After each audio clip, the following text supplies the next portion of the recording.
Hey, beauty! This podcast is a powerful gallery of raw real life stories and the reasons that led these women to reach out to do a boudoir and glamour session.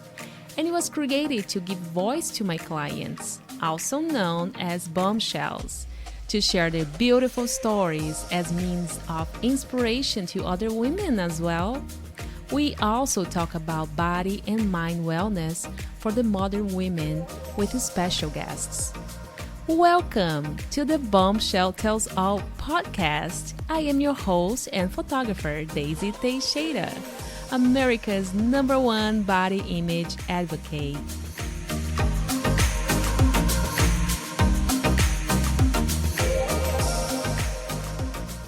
Hello, beautiful bombshells. How is everybody doing today?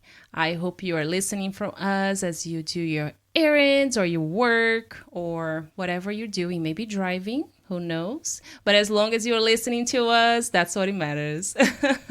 So I want to welcome you here today, this beautiful day. And I have beautiful Sabrina here in the studio. And I'm so excited that she accepted the invitation to be a guest today here because she has so many amazing stories to share. And I'm sure many of you will love to hear and learn with her to get inspired by her. You know, this is somebody that really can give you a word of advice today for sure. So I am very happy to have you here, Sabrina, today. Thank you. Thank you so much. Glad to be here. Sweet.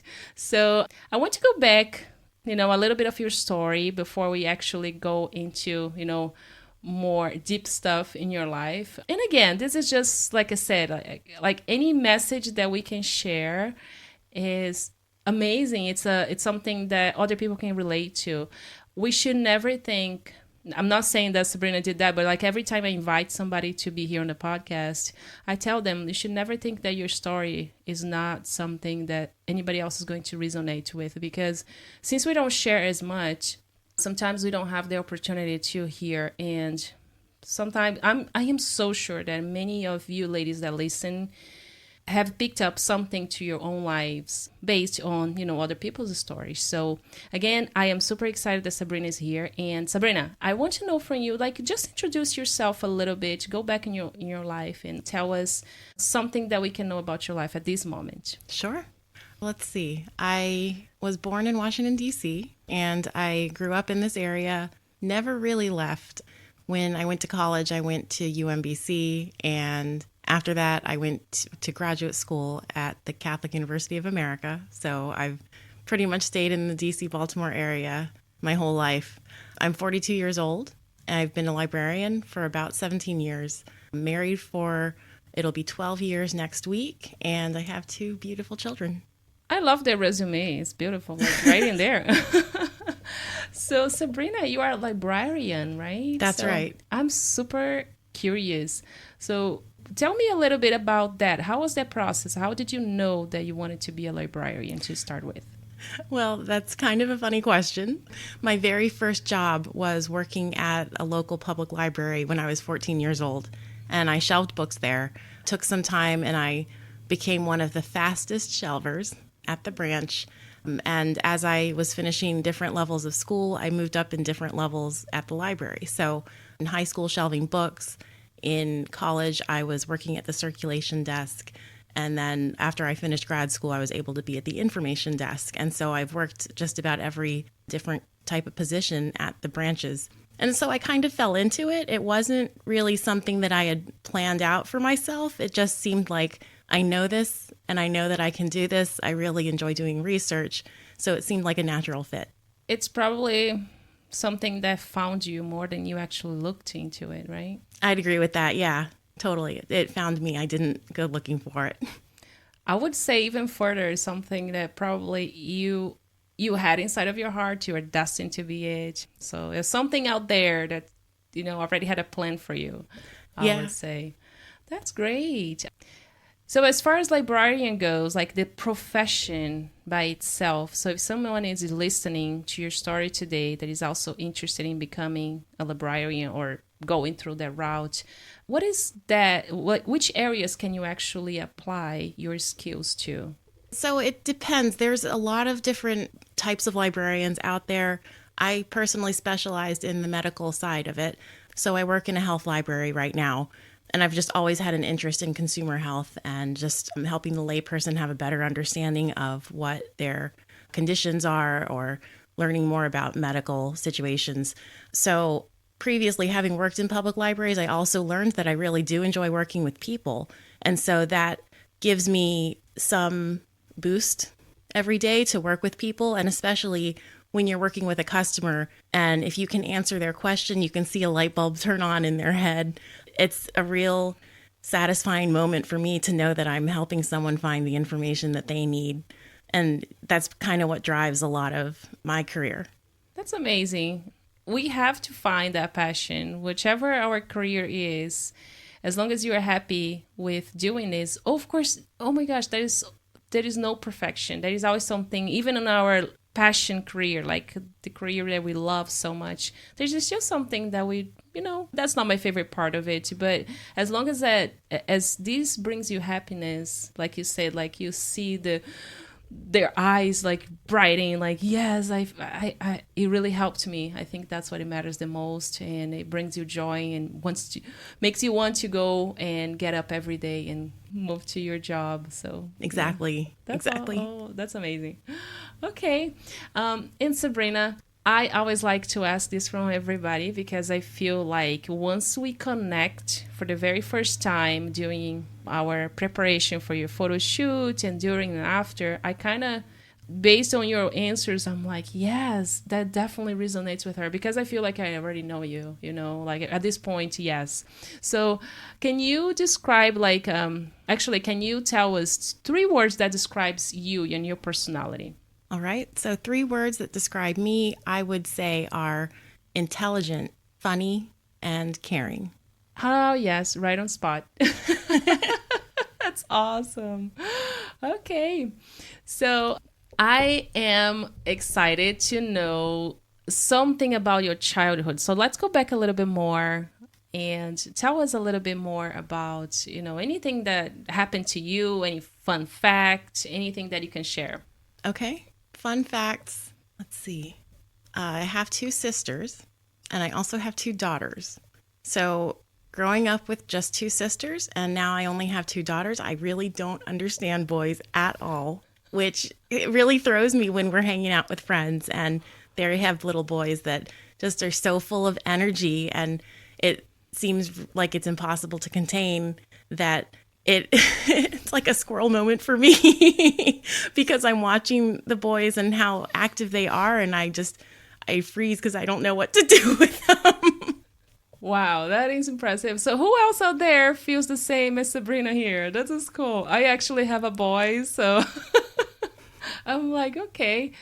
So there are a few things that are definitely different from, raising a daughter, but yes, I think I would be totally lost too if I didn't have a boy. I kind of can relate to that. Wow. So tell us something interesting about yourself that most people don't know. Okay. I would say something interesting is that my kids actually attend the same elementary school that I did. So I still live in the same school district that I grew up in. As I speak every day to people, I would say that it's quite rare to come across somebody that is native from Washington, D.C. area or even Maryland. Just most of the people, they're here because they came for school and they end up staying, have their kids here, their family, their roots. But, okay, I am feeling honored today because I have definitely found somebody that was born here. That's awesome. And do your kids like going to the same school?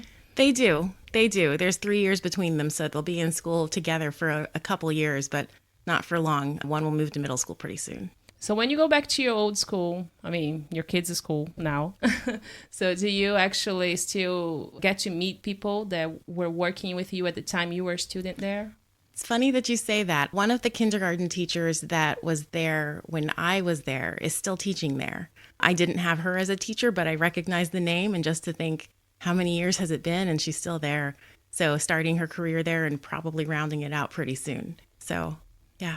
That's impressive. Wow. Very nice. So it just shows stability. It's a very good thing for kids to have too, and to relate to back even to parents and everything. So very happy for you. That's great. And I love to know people's guilty pleasures because I have mine myself. Okay, so if you listen to the last episode, I actually have revealed it. So I love tacos, I love Netflix, and Amazon Prime. Guilty. So what are yours? What are your guilty pleasures, Sabrina? My guilty pleasures. Netflix is definitely one of them. And finding shows that my husband and I can watch together is probably the needle in the haystack. So when we find a good series, then we are on top of it. Another guilty pleasure is tiramisu, my favorite dessert. And I made it probably about a month ago when I went on a girls' weekend and brought it with us just to have something sweet and delicious to have with us. And I also enjoy just solitude, being able to sit outside in my hammock in the backyard when it's late spring and the temperatures are in the 70s and it's absolutely perfect, and just taking in the clouds and the sounds of the birds and just being able to sit in silence is one of the best things. That's funny that you mentioned the last one.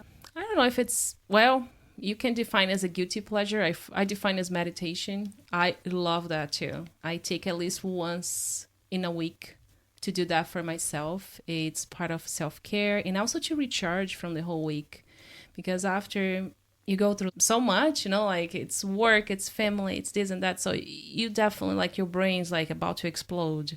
So it's important to take that time for yourself.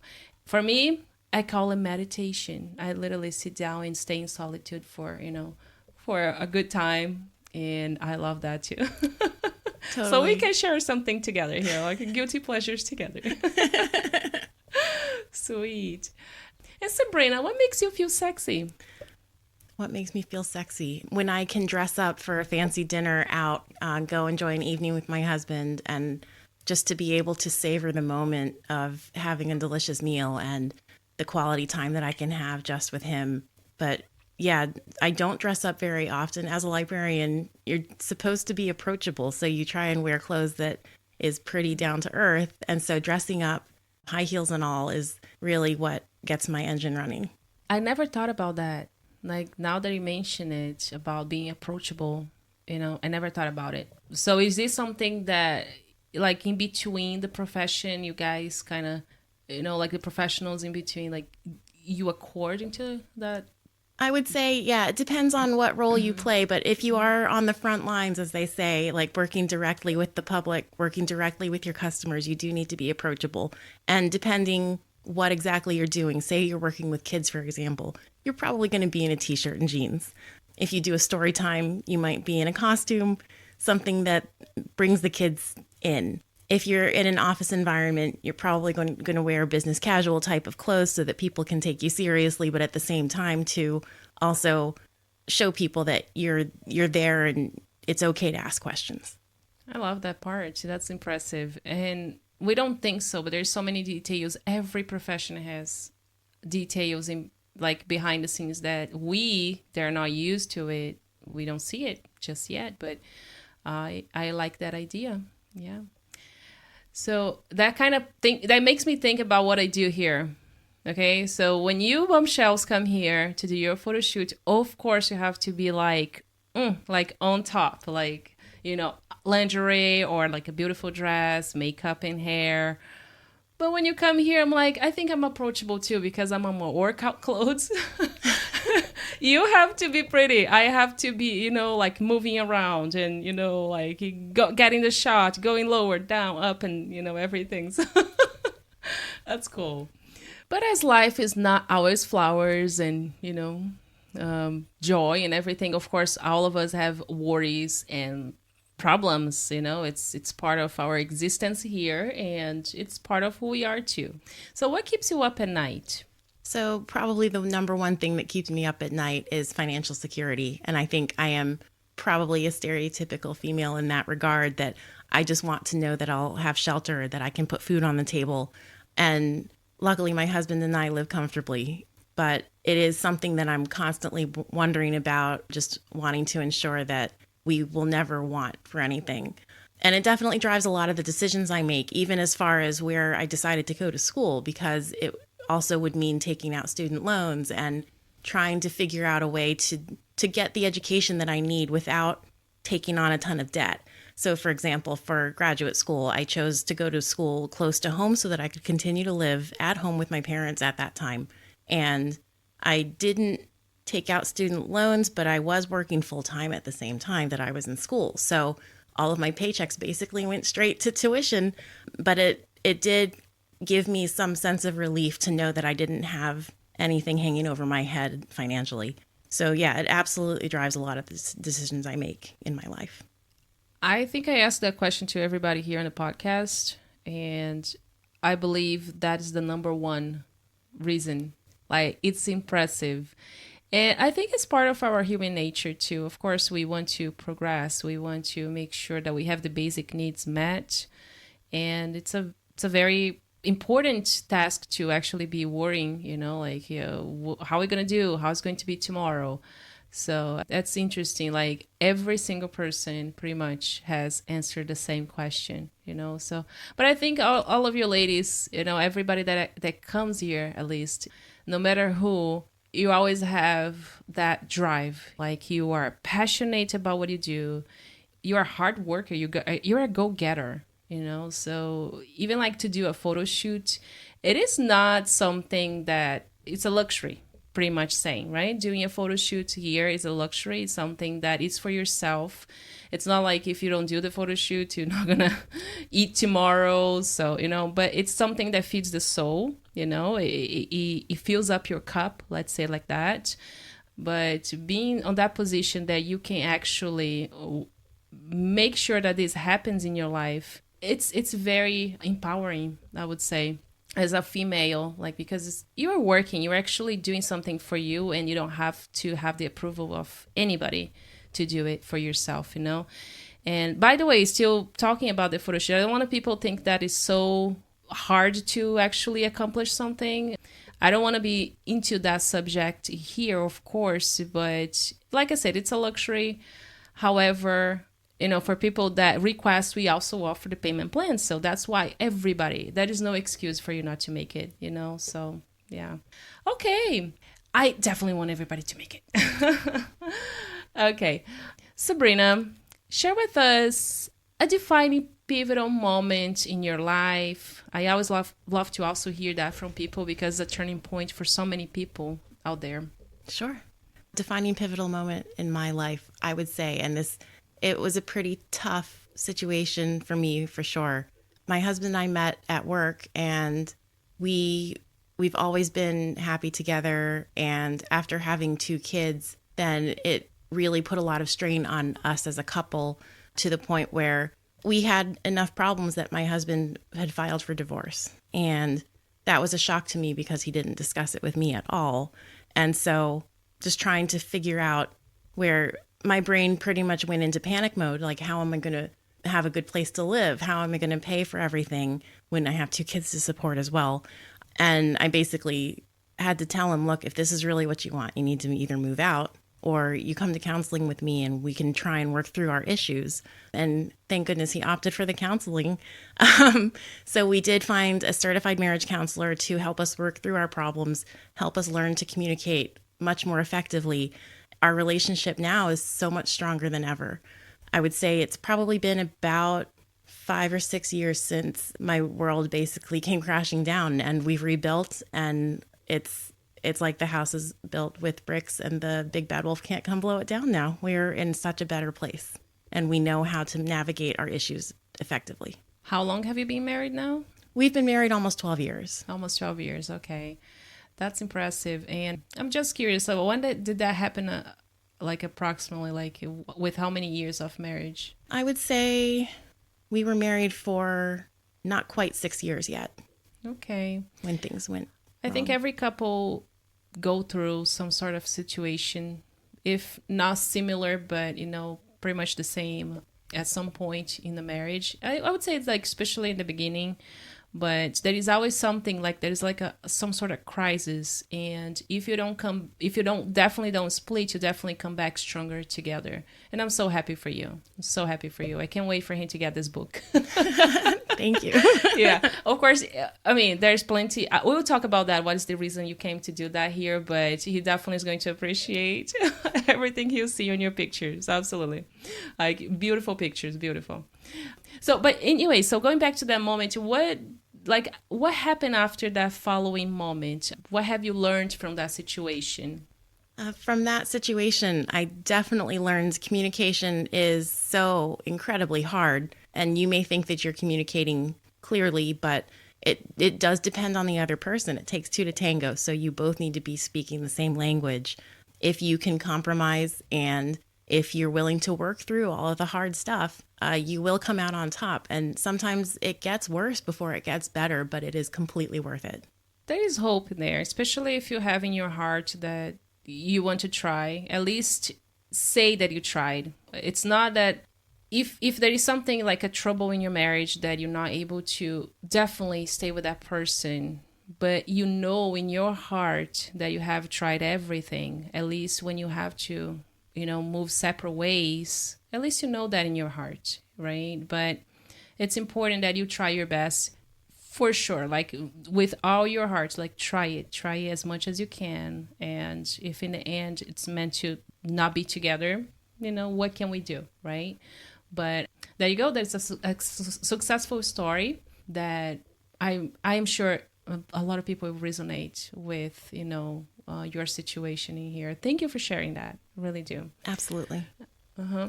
So with that being said, do you have a favorite quote or like a motto that drives your life? Sure. I know when I did the boudoir shoot, I wrote on a piece of paper the phrase, "It gets better." And I thought about that because I did the photo shoot as part of my 42nd birthday. And I know around me, I'm surrounded by women who are gorgeous inside and out, but they do seem to be very preoccupied with the outer shell and how they look and their appearance. And I think a lot of women have difficulty with the aging process. So with age comes experience, and I'm thankful for all of the knowledge that I acquire through the years, and I wouldn't trade that for anything. I think it's made my life so much richer and more worthwhile. And I'm not ashamed of growing older. I'm really excited because I just feel like I'm getting so much life experience that I think is invaluable. I would say the main reason of doing a boudoir photo shoot should be for yourself first, even if it comes as a gift for your significant other, But the process of going through this experience, it teaches you way more than just, like you say, like the outer shell. The outer shell, it's obviously important. You have to take care of yourself, like your body. Your body is your vessel, your soul, your spirit, whatever you want to call, but that is a consciousness that is inside of you. And you have to take care of that. So it's body, mind, it needs to be aligned together. But for so many women, it does take some time. It does take a journey for them to realize that. And once they get to that point, they start becoming more confident, I would say. I would say, like, from your photo shoot, I could definitely say that you were like super easy and relaxed, But that's not what I get here most of the times. Most of the times I have people that are definitely stepping out of the shell. It's a big jump out of your area for comfort zone, for sure. So with you, it's like a little bit different in that matter. But regardless of confidence or not, what is important to know is that once you come here, if you didn't have any confidence before, you don't only get that, but you start seeing yourself, in a different way. Not inside, not only outside only, but inside as well, So it's something so beautiful to go through. But yes, I could definitely like tell that you like so easy and like you had fun every moment and like every time. So it wasn't like such a hard situation for you to be in, So yes, I really had a lot of fun. I do have fun with all of you ladies, but yes, we can definitely see the difference. And I will go even further to say that I had people here, not only once, but a few times, like they literally walked in, they're like, I don't know, I am so shy, I don't know what to do. So they go into a little bit of a nervous breakdown a little bit, which is completely normal. But I always tell people, do not give up. Do not give up, because if you never know how you can grow if you actually don't take the step. So just show up. We're going to have a great time. And when you least imagine, you'll be all comfortable and you'll be okay. Okay. And you said you have decided to do your Boudoir photo shoot because you were actually celebrating your 42nd birthday, right? But are you actually going to do anything else with your pictures? At this point, I'm not sure. So the reason I chose to do the boudoir session is at home, things have been a little bit tough. I think a lot of that had to do with pandemic and not getting the social interactions that you need, or at least for me, I do need some social interactions. And my husband was going through a slump with work, and because he takes his work so seriously, it was oozing out of his pores. And so it was really hard to be around him in the evenings. That I think it did impact my self-esteem, as far as I need to find something for myself that will keep me going. And so I did find Daisy's photos and some of her posts through the Cool Moms of Montgomery County. And that was really helpful for me. I saw the photographs and how beautiful they were. And I thought, let me see if I can do something with this. I know some women choose to get their hair done, or they'll find other ways to boost their self-esteem. And I thought, well, that's not really my thing. So let me try and see if photographs will help me. So yeah, and I was skeptical, I think, coming in thinking, well, is this really something I want? Is this really me? And Daisy made it so comfortable and so easy that I trusted her immediately, and Natasha to do the makeup and hair.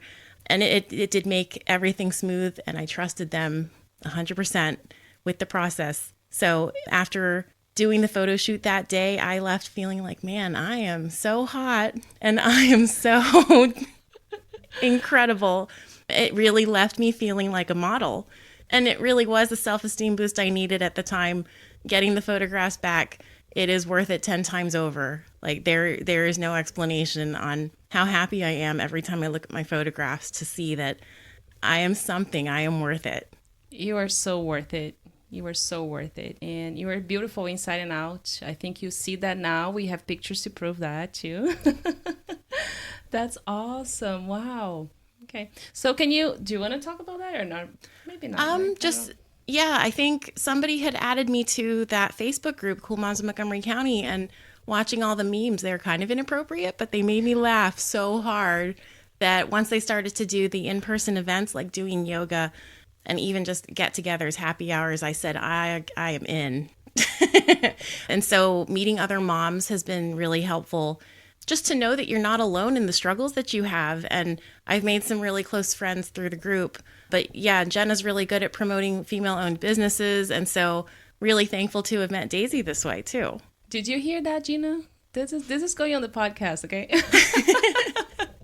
No, I love that group as well. I believe that we should fill our friendship gaps, like we should find ourselves females that are empowering. There are people that will cheer you up, that will tell you good advice when you need the most. Sometimes you just need that, so it's important that we surround ourselves with the positivity. So that's what I love so much about that group as well. And if you want to join that group, it's on Facebook, Cool Moms of Montgomery County, but they also have like other areas. There's different chapters. There's different chapters, and I can't remember the other word.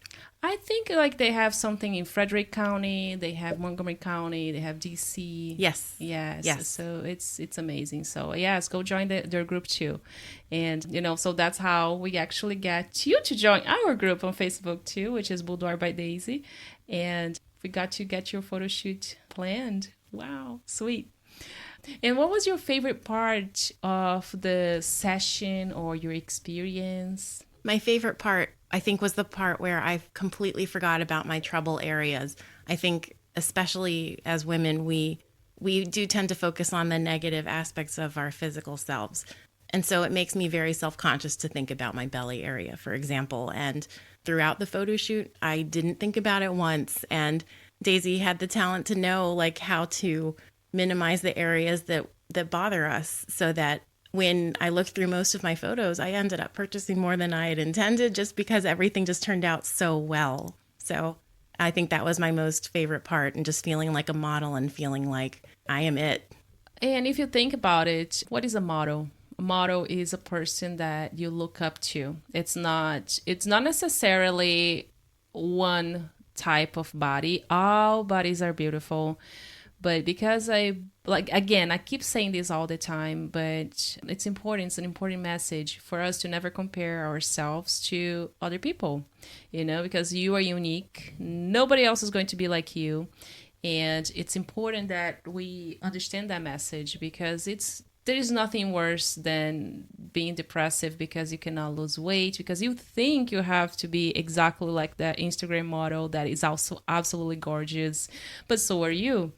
So it's great. I always ask every bombshell that comes here before their photo shoots, do you have anything that you want me to minimize? But let me tell you a secret. In the end, everybody's posed the same way. Okay? So the cat's out of the bag.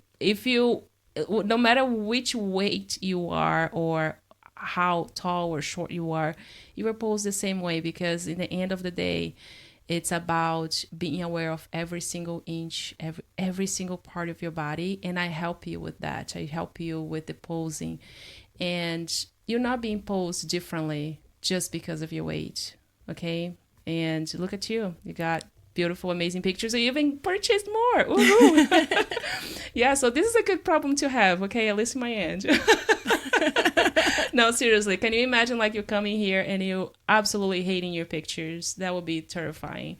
The same way that a boudoir experience can lift you up, it can also break you. So you have to be very careful with that. And it definitely go with a professional that knows what they're doing. So very happy to hear that. But now, Sabrina, that you have officially become my bombshell. You have always been a bombshell, by the way. It was always there. It's been there and it will be there.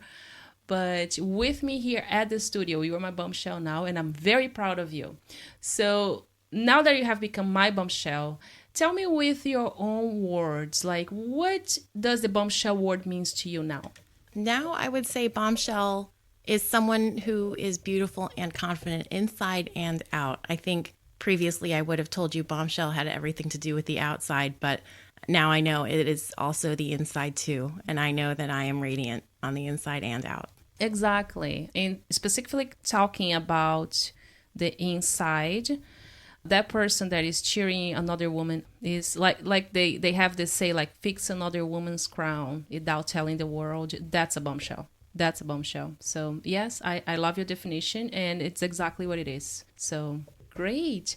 And what was your number one takeaway from that whole experience here with us at the studio? My number one takeaway from the entire experience, I know without a doubt now that I'm beautiful and confident, and I will always be my number one. I love that. There you go. So be your number one too, ladies. You got this, okay? And I'm so happy I was part of your journey, and so many women's journey as well, because it's a connection. Like at some point you tell yourself, like, I am done feeling this way. I am done letting myself down. I am done with this. I'm done. And then I come along, So it's like, it's a little link in between, like when you are done and you're ready to move to the next step. And I'm here to help, So I am very, very thankful that I was part of your journey that way. Thank you for that opportunity. Thank you. So as we're walking towards the end of our chat over here, I wanted to know, Sabrina, do you have any piece of advice for any woman listening to you now? So what would that advice be? What would you like to tell any woman out there? I think I would say, if you feel that the world is beating you down, and we all hit those points through our lives, take time for yourself to recharge, to do a boudoir shoot, just whatever it is that fills your cup, whatever it is that helps you restore yourself, and you won't regret it. Love it. I just love it. And if you could go back in the past and say any advice to that little girl that you were before, what would that be? The advice I would give is to stop worrying so much about what other people think of you. I think a lot of us carry that kind of attitude, and it does modify our behavior, and it modifies whether we speak up or not. And in the end, it doesn't matter what anyone else thinks. It only matters what you think. Exactly. I agree with you. Sometimes we're so worried, like, oh my gosh, if I leave with my hair on a ponytail today, everybody's going to notice. Man, everybody's busy with their own lives. They have their own problems. It's not that you should not take care of yourself, but sometimes we just overthink. Don't you think? Agree, yes. We just overthink so much. I'm like, just live your life. You want to wear those shorts for summer. Wear the shorts for summer. Go on a trip. Go do things that make you happy. I am a firm believer that if we don't take seriously self-care, it kind of starts impacting others around us too, because you can't just be your radiant self, like the best version of yourself, if you're not taking care of, the very first person that is important in your life. It's not your kids. It's not. I'm not saying, of course, as women, as mothers, we are always putting everybody else first.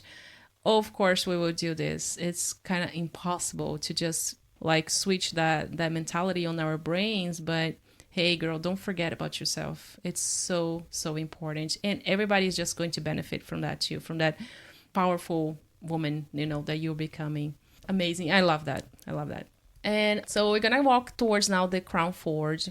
The Crown Forge, as you know, is a question that the previous bombshell leaves to the next bombshell here on the podcast. And let's start with the question that Amanda has left for you from the last podcast. And she wanted to know from you, Sabrina, what do you love most about yourself? The thing I love the most about myself, I love that I finally found some balance in my life. So I do spend a lot of time with my kids, and I try to make that quality time. They need my attention. They get plenty of it. But I also know when I need to check out for a bit and recenter myself. And in the end, when I can take the time to recharge myself and take care of myself, I know that it makes me a better mom for them. Same with my spouse. If I can have time to myself, I can be more available to him. We all need that. And I'm glad you found that balance within your life. It's a matter of trial and error. So when you see, you start noticing like, maybe it's time for a little bit of a meditation, let's call like that, or go outside and just be with nature, read a book. I don't know, go for a spa. I don't know, anything you like that would make you feel happy, then definitely do it. Everybody's just going to benefit, not only yourself, but also your family and others around you, for sure. And which question would you like to ask for our next bombshell here? The next bombshell, I would like for you to answer this question. When is the last time you did something for yourself? I love it. Okay. I can't wait to find out who is going to be our next bombshell here in the group as well. And thank you. Thank you so much for all this amazing positive life view that you brought to us here. So much to learn. And there is never an easy way. There is always, bumps on the road to all of us. All of us. We have difficulties in life. All of us. But the way you actually look into the problems, and if you decide that you want to learn from them instead of like being scared and or treat people even badly, because that could happen too. So I don't think that is a lesson being learned in there. So when we definitely learn a lesson is when we actually look back and we understand that we needed to go through it to learn something, and we might as well do it. Otherwise, trust me, universe will bring back to you.